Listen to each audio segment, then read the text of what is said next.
para la clase de hoy vamos a empezar con un problema. Los problemas que vamos a ver ahorita, casi que todos son de teoría extremal de conjuntos. Pues vamos a hablar de una familia de conjuntos. Pero vamos a resolverlo con nuevos métodos.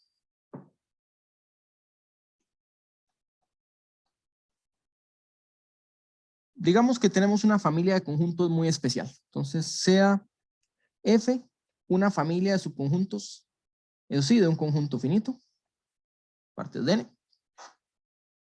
Es una familia de conjuntos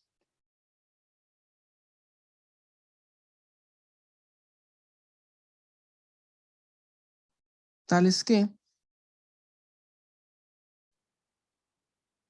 para toda pareja de conjuntos A y B con A diferente de B,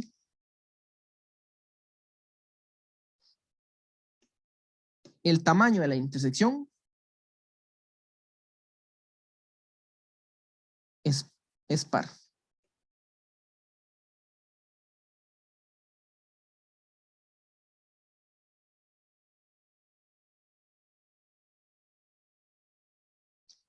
Entonces, y la intersección de cualquier pareja de conjuntos es par, pero una propiedad adicional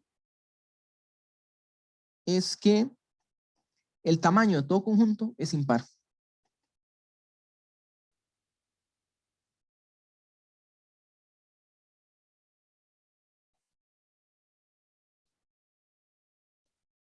Para todo A y F.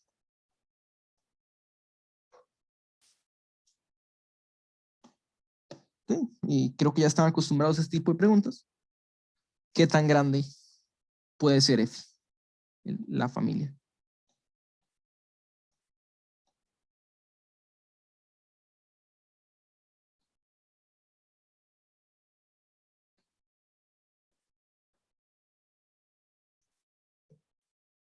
Okay.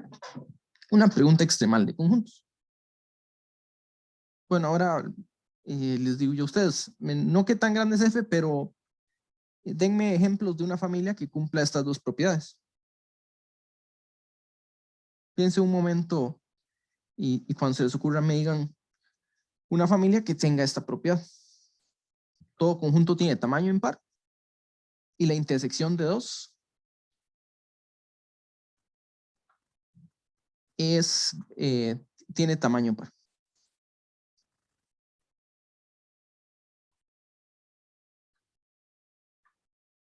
Entonces, por ejemplo,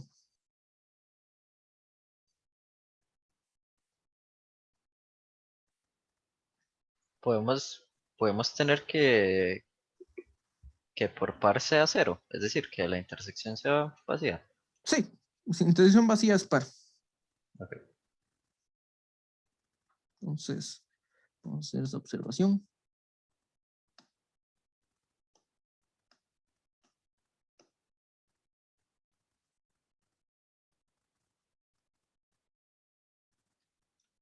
Si A intersección B es igual a vacío, pues el tamaño de la intersección es par.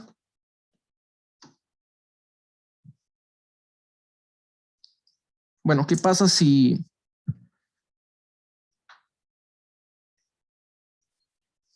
nos quedamos solo con esta propiedad? Tal vez algo más simple. En vez de pedir algo par, ¿qué tan grande puede ser una familia donde la intersección de cualesquiera dos es vacío? ¿Quién me da un ejemplo de una familia lo más grande que se les ocurra, donde todos juntos tengan tamaño impar y la intersección sea vacía? Todos los conjuntos unitarios. Bueno, podríamos empezar por ahí, ¿verdad? Ejemplo, los conjuntos unitarios. Pues F podría ser la familia de 1, 2, 3 hasta n. ¿Ok? Entonces un ejemplo, con n elementos. Entonces este número, ¿qué tan grande? Bueno, puede llegar a ser n, ¿verdad? Esta familia que tenemos aquí es maximal en el sentido de que no podemos agregar nada más. ¿Verdad? Agregue cualquier conjunto. Si le agregamos X, si X es cualquier conjunto en partes de N y tomamos un elemento que está en X, entonces la intersección de Y con X es el mismo conjunto que solo tiene Y, un elemento. Entonces esta familia no se puede extender. Pero ¿será que hay otra familia que se vea muy diferente a esta y que tenga más elementos? Vamos a ver que la respuesta es que no se puede algo más grande. Vean estas condiciones. Conjuntos con tamaño impar, intersecciones de tamaño par, y resulta que a lo sumo n elementos. Pues vamos a poner respuesta una vez. Ahorita justificamos. Respuesta. El tamaño de f es a lo sumo n.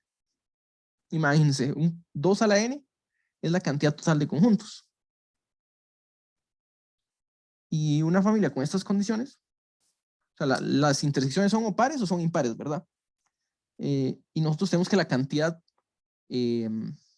cantidad de conjuntos impares es igual a la cantidad de conjuntos pares, que es 2 a la n menos 1. Y las intersecciones, pues, en principio deben ser como mitad par, mitad impares. Pero si se pide que todas sean pares, vamos a tener un número lineal. Y bueno, ¿cómo llegamos a esta respuesta?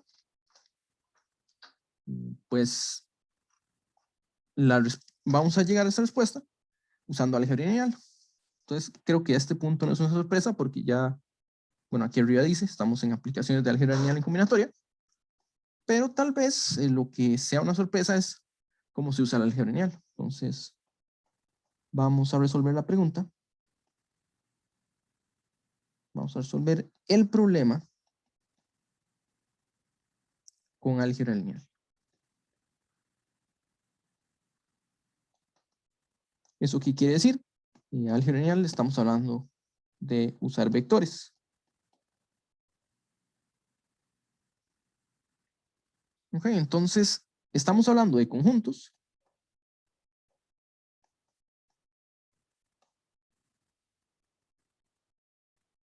Y vamos a pasar a vectores. Pero aquí tenemos dos tipos de conjuntos, ¿verdad?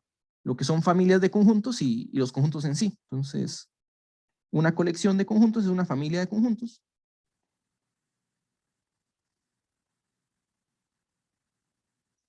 Y una colección de vectores no es un espacio vectorial, pero estaría contigo en un espacio vectorial. Tal vez muchos de ustedes conozcan un pequeño uso de vectores en combinatoria, en uno de los conteos más básicos, que es el tamaño de partes de n. Entonces esto no es nada de álgebra lineal, sino de vectores o tuplas, pero la cantidad de subconjuntos de n es 2 a la n. Y es un hecho muy sencillo. Tiene varias pruebas, una de ellas por inducción, otra es haciendo una biyección de un conjunto con vectores. Entonces a un conjunto A de n elementos, nosotros le asociamos una tupla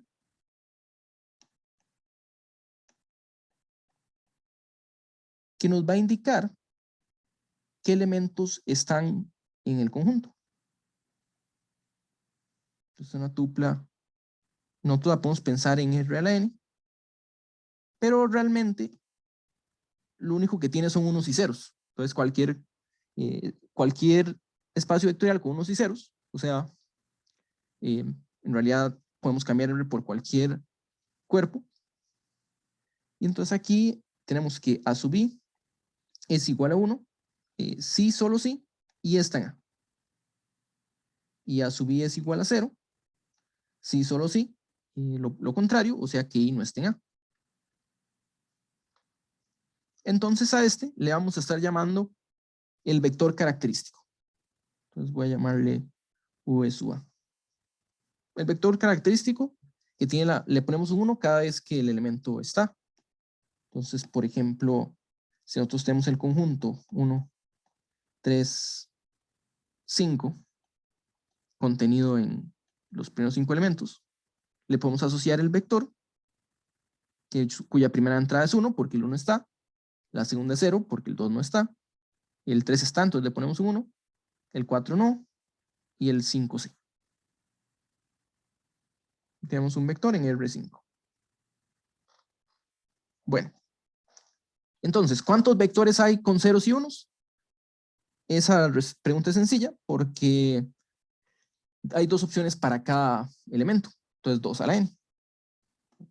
Entonces, número de n tuplas o n vectores con entradas 0, 1 es 2 a la n, ¿verdad? 2 opciones para cada entrada. Ok, entonces, en lo más básico de conteo, la cantidad de subconjuntos, ya tenemos una asociación de conjuntos con vectores, que usualmente llamamos tuplas porque no estamos usando la estructura de vectores. Pero lo que vamos a hacer ahorita es usar más esa estructura. Entonces, por ejemplo, aquí nos están hablando del tamaño de la intersección de A y B. Entonces, nosotros tenemos 2 conjuntos. Tenemos un conjunto A, un conjunto B, y abajo tenemos el número que es A intersecado con B. Y aquí vamos a tener el vector característico de A y el vector característico de B. ¿Y cómo podemos recuperar el tamaño de la intersección usando estos vectores? Multiplicando entrada de uno por la entrada del otro, digamos, para... El producto es eso. Sí. Pues no es más bien usando un O. Es exactamente esos, digamos, esos van por ahí. Es lo mismo, es un álgebra booleana. Ese es el O, pero para eso ocupamos multiplicar entrada por entrada, o más conocido como el producto punto. Entonces, si tenemos que x es igual a x1, x2 hasta xn, y y es igual a y1, y2 hasta yn, el producto punto es la suma desde igual 1 hasta n de xy por y, ¿verdad? Entrada 1 con entrada 1, entrada 2 con entrada 2, y así sucesivamente, o que es lo mismo que x multiplicado por y transpuesto. Entonces a veces vamos a usar la notación de la derecha para simplificar un poco. ¿Y qué nos dice eso con los vectores característicos? Entonces digamos que VA es un A1, A2, AN, perdón, este A es grande, y VB, y VB es un B1, B2 hasta Bn. Entonces el producto punto de A y B es suma desde igual 1 hasta n de A sub i por bi. Y A sub i por bi es 1 si solo si ambos son 1. ¿Verdad? Aquí tenemos que AI por bi es igual a 1 si solo si AI es igual a 1 y bi es igual a 1 si solo si y está en A y está en B si solo si y está en la intersección de A y B. ¿Ok? Entonces estamos sumando 1 cada vez que hay un elemento en ambos conjuntos. O sea, estamos sumando 1 por cada elemento de la intersección.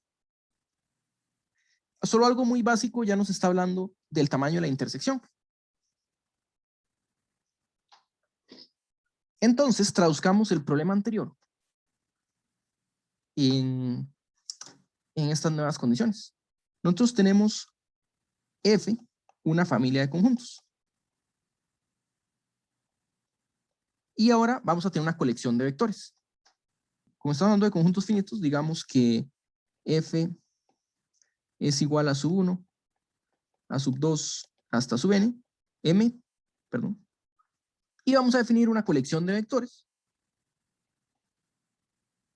V1, V2, hasta Vm, donde Vi es el vector característico de A sub i. Entonces vamos a traducir las condiciones de este enunciado de arriba a los vectores. Entonces, una condición era que la intersección de A y B tiene tamaño par. Entonces aquí lo que vamos a tener es que BI producto punto BJ es, así, es par. Es un número entero, este sería par. Y el tamaño de A, bueno, aquí puse tiene tamaño, pero realmente ya estoy escribiendo el tamaño, entonces nada más es par.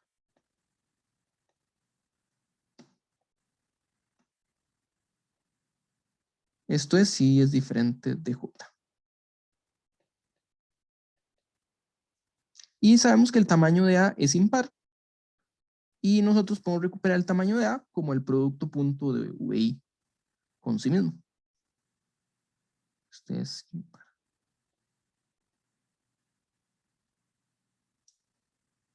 Okay. El tamaño de A es lo mismo que el tamaño de la intersección de A consigo mismo, que sería el producto punto del mismo vector con sí mismo.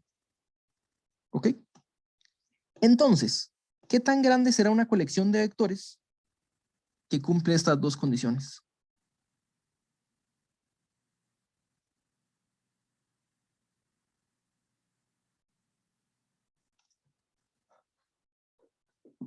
Bueno, ya arriba les dije en realidad. Vamos a probar que haya lo sumo n vectores.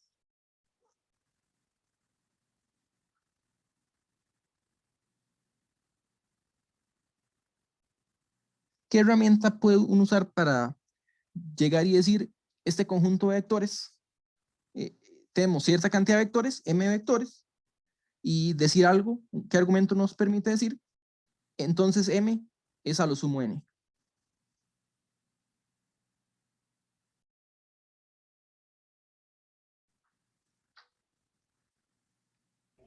No sé qué tan loco se va a poner esto, Oscar, pero como que sea una base o algo así.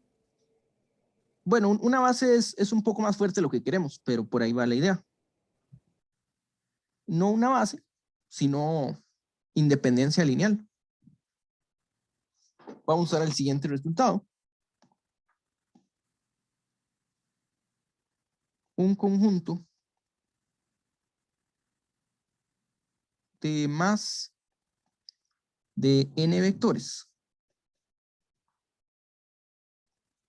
en un espacio n-dimensional es LD. O equivalentemente,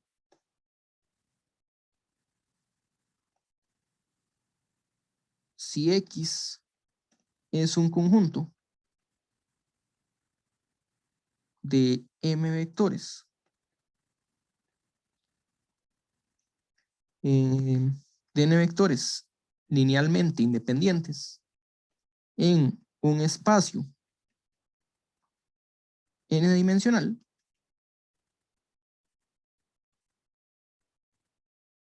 entonces m es menor o igual que. ¿Ok? Yo me imagino que todos con este resultado es el más básico al genial, pero este es el que vamos a estar usando aquí. Entonces, lo que necesitamos ver es que un conjunto que satisfaga estas condiciones que están aquí arriba debería ser LI.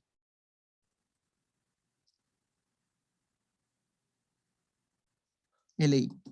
Pero estamos hablando de par e impar, ¿verdad?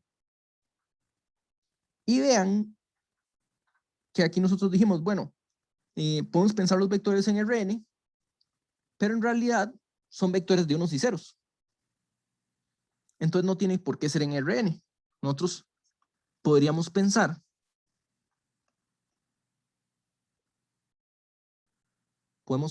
o tomar VA en el cuerpo de dos elementos. F2N o que es lo mismo que Z2 a la N.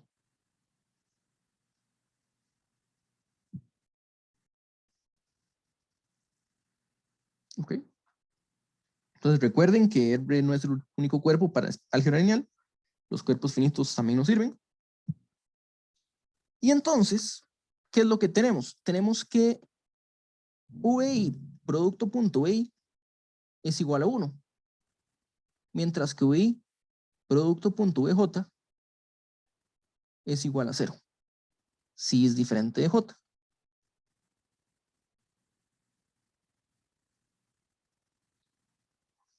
Y eso ya nos implica la independencia lineal.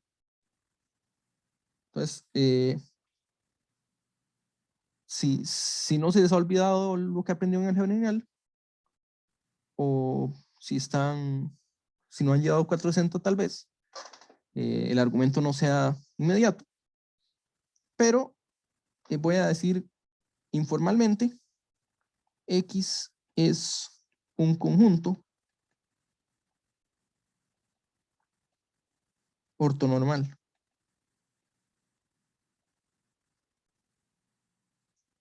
Aunque la parte ortogonal es suficiente para la independencia lineal. Pero veamos el argumento, como es la primera vez que usamos álgebra lineal, veamos el argumento completo, que sería, suponga que son LD.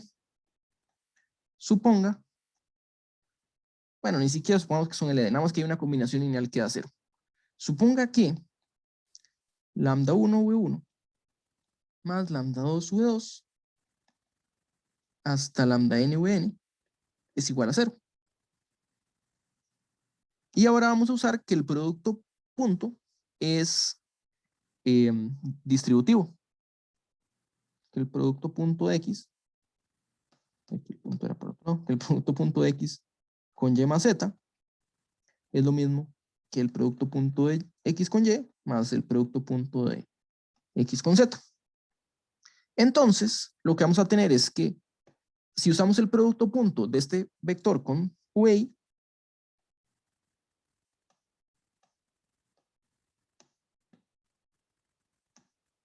esto es lo mismo que el producto punto de VI con 0. Y este claramente es 0. Pero por otro lado, esta es la suma, lambda J, y tendríamos el VI,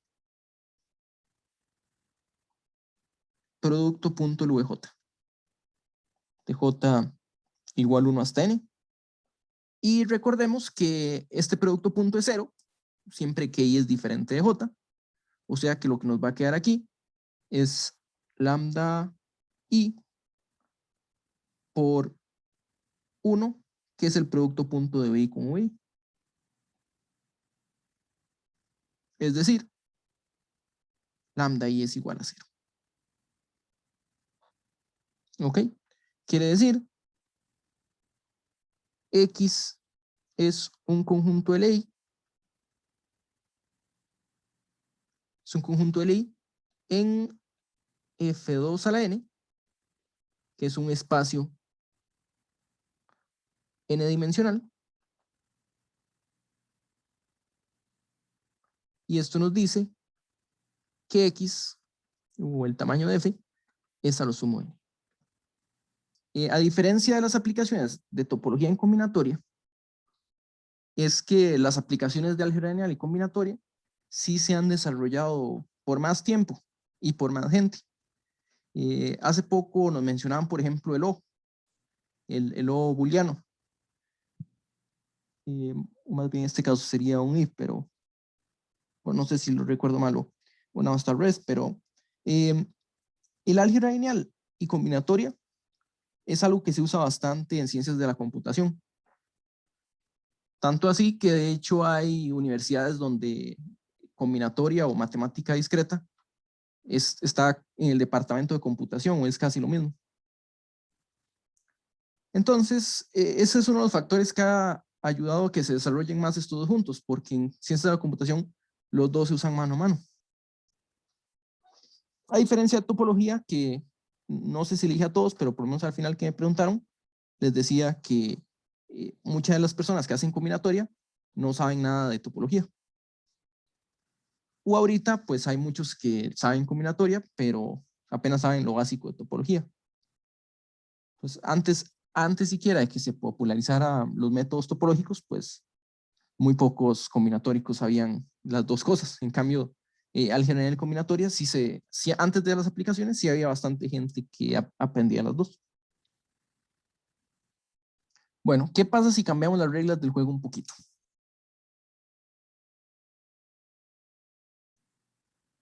Vean que aquí arriba el problema nos decía que este era par, pero que este era impar. ¿Qué pasa si cambiamos la segunda condición para que también sea par?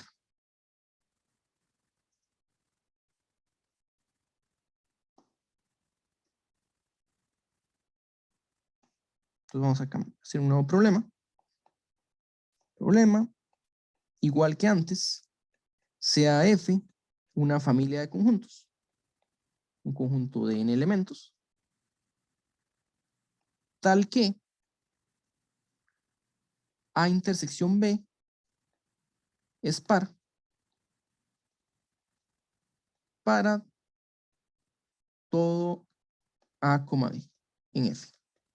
¿Okay? Y aquí no hace falta escribirlo, sí lo voy a escribir para tenerlo claro, pero sin la restricción de que A y B sean diferentes. O sea, si A es igual a B, también tenemos que los tamaños de los conjuntos son pares.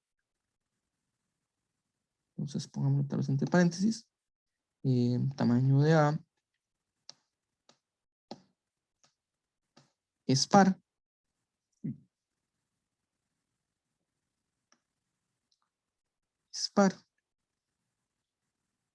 para todo A en F.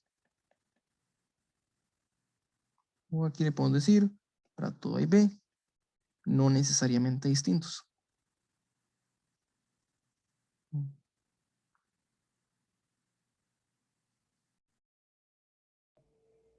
Tratando de replicar el argumento, ¿verdad? Como que VA.VA ahora es 0, ¿verdad? Entonces, usted lo que necesita es un número de vectores que el producto punto sea 0 incluido sí mismo, ¿verdad? Sí, pues ahorita vamos a intentar ver qué pasa cambiando esas condiciones en los vectores. Pero, ¿qué tal una familia que tenga estas propiedades? ¿Quién me puede dar un ejemplo de una familia que tenga estas propiedades? Todo conjunto tiene tamaño par y todas las intersecciones tienen tamaño par. 1, 2, 3, 4, 5, 6, etc. Vamos a ver. Vamos a ver si, o sea, lo que dice es como, tome el 1 y el 2, ¿verdad? Aquí, eso no parece un 2. 1 y 2 es tamaño par, ¿verdad? 3, 4, 5, 6 y pongamos 7 y 8. Digamos que puede ser más grande, pongamos unos puntos suspensivos. Pero bueno, aquí estaría dividiendo en parejas, ¿verdad? Y tendría n medios de elementos, básicamente. Cada conjunto es par. Y las intersecciones, igual que antes, eran vacías. Entonces, si tiene las condiciones, entonces este ejemplo tiene n entre dos conjuntos. Bueno, ocuparía un piso ahí. ¿Alguien puede dar algún otro ejemplo? ¿O será este conjunto maximal? Las uniones de cualesquiera de ellos. Las uniones de cualesquiera de ellos. ¿Ok? Entonces aquí lo que estamos viendo es que el conjunto va a ser más grande. ¿Por qué? Porque uno puede hacer lo siguiente. Tome parejas. Tomen parejas disjuntas. Serían n medios parte entera de ellas. Entonces, digamos que tenemos pareja 1, que consiste de un x1 y un y1. Pareja 2, que consiste de un x2 y un y2. Y así sucesivamente hasta tener pareja m, donde m es n entre 2. ym,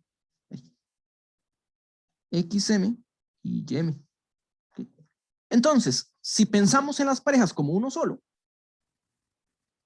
o sea que si está una persona de la pareja, estaría la otra, cada vez que hagamos una intersección, las intersecciones van a venir dobles.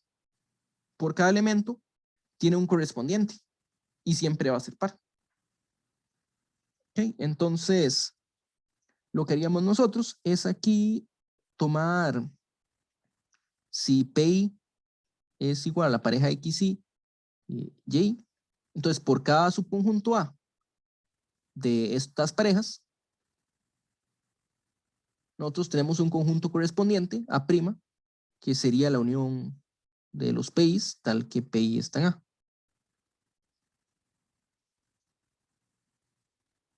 ¿Ok? Entonces tenemos conjuntos de parejas, básicamente. Y aquí tendríamos un ejemplo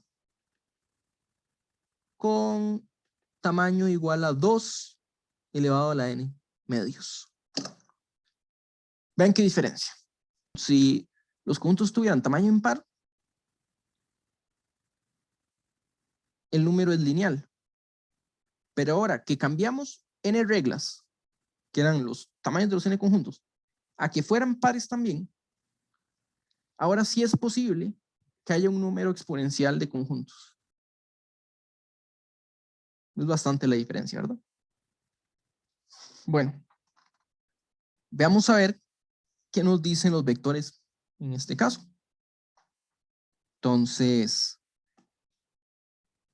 igual que antes, tenemos F, y digamos que es una familia de M conjuntos.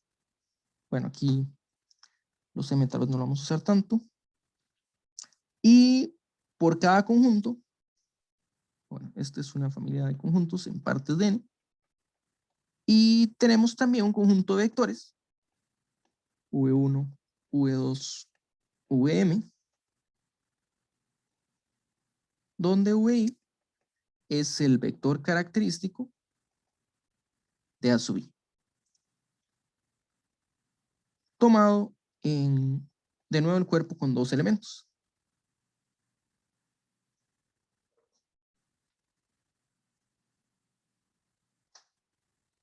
Y el sistema satisface el conjunto de vectores en I.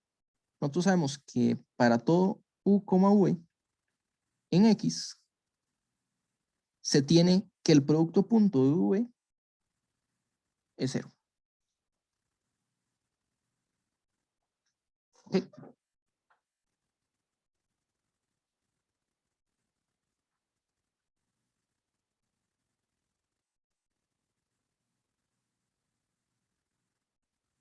Y queremos llegar de alguna forma que X tiene a lo sumo un número exponencial de conjuntos, una potencia 2. Bueno, aquí tenemos un ejemplo de 2 a la n medios parte entera. Y vamos a ver que eso es lo máximo. ¿Alguna idea de qué será esta propiedad que está aquí? ¿Cómo se puede traducir en términos de álgebra lineal? Hay una notación álgebra lineal que nos puede servir aquí. Bueno, yo creo que la mayoría se van a acordar una vez que empecemos a verlo. Aunque tal vez están más acostumbrados a trabajarlo en R. Pero, si nosotros tenemos un conjunto X, nosotros podemos definir el conjunto de vectores U en el espacio vectorial, llamémoslo V de momento, tal que U producto punto X es igual a 0. Pongo atrás, para todo X en X.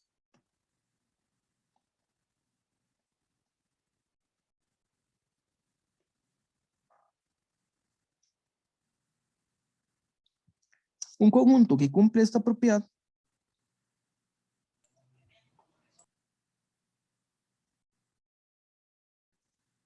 ¿saben cómo se llama? Complemento ortogonal. Algo por ese estilo. Pero la palabra complemento está sobrando porque no siempre va a ser un complemento.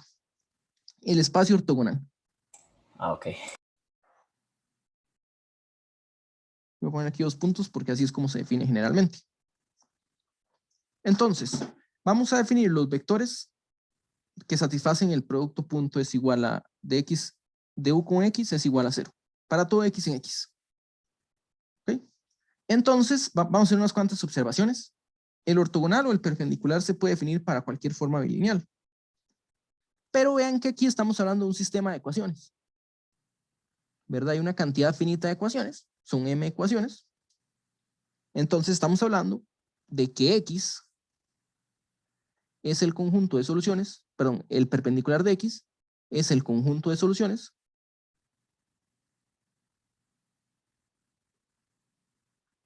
de un sistema A por, voy a llamarle, bueno, AU igual a 0. Esto nos dice de una vez que x de t es un espacio vectorial. Es un espacio vectorial. Pero nosotros también sabemos cuál es el tamaño de este espacio vectorial. Nosotros sabemos que la dimensión de este complemento sería la nulidad de la matriz A, o que es lo mismo que n menos el rango de A. Y el rango de A es el espacio generado por el conjunto X. El espacio, vean que las filas de X corresponde precisamente, perdón, las filas de esta matriz A, dada por este sistema que está aquí, corresponden precisamente, bueno, aquí está escrito como U producto punto X es igual a 0, pero es lo mismo que decir X producto punto igual a 0. Aquí U es la variable. Yo sé que a veces X se usa más como variable, pero X en X está fijo, U es la variable. Entonces aquí el rango de A resulta que es pues la dimensión del espacio generado por X. El rango de A. Y para simplificar un poco la notación, tal vez llamémosle a este T.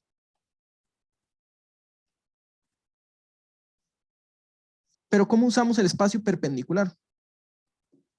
¿Qué nos dice esta condición en amarillo? La primera, ponle aquí 1. ¿Qué nos dice 1? De X con su espacio ortogonal.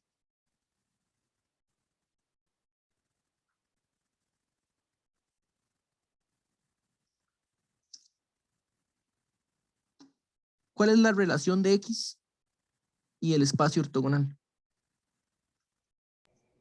Bueno, de que X está contenido en el espacio ortogonal de X, pero no sé qué ayuda en... Eso es todo lo que ocupamos saber. Que X está contenido en su ortogonal. Entonces, bueno, ahí Mario al inicio le llamó el complemento ortogonal porque en R esto es un complemento. Pero aquí tenemos todo lo contrario. Entonces algo que ustedes no van a ver en el Rn y es que X está contenido en su ortogonal. Y lo que les decía es que eso es todo lo que ocupamos, porque vean lo siguiente. La dimensión de X es T. Del espacio generado por X es T.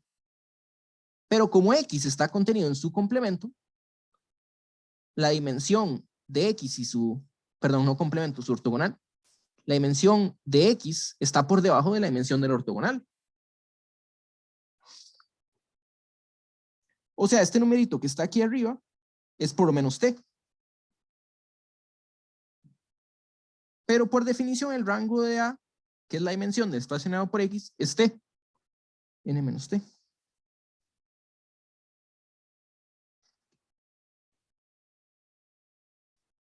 Entonces esto que está aquí arriba nos dice que 2T es menor o igual que N. O que es lo mismo que decir que T es N medios. Está acotado por N medios. ¿Ok? O sea, X está contenido en un espacio vectorial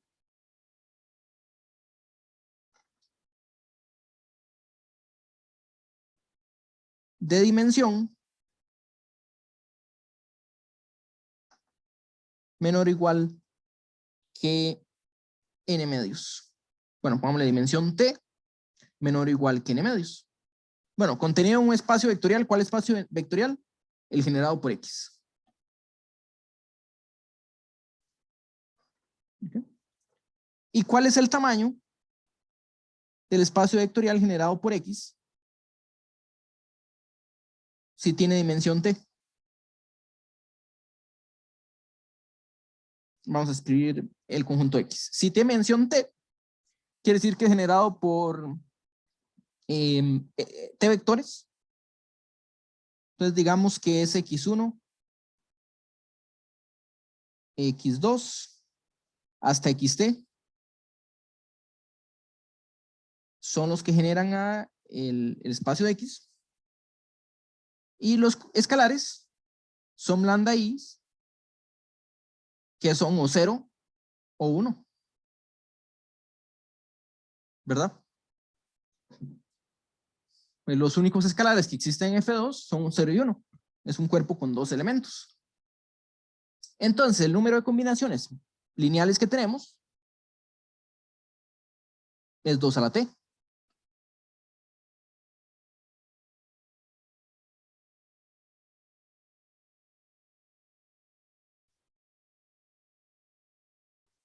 O sea, el tamaño de X es menor o igual que el tamaño del espacio generado por X, que es 2 a la T, donde T era lo sumo parte entera de N medios. Y eso completa la prueba. Son esos XY, son una base del Sí. espacio ortogonal a X. No, son la base de X, del generado por X, la base del generado por Generado X. por X.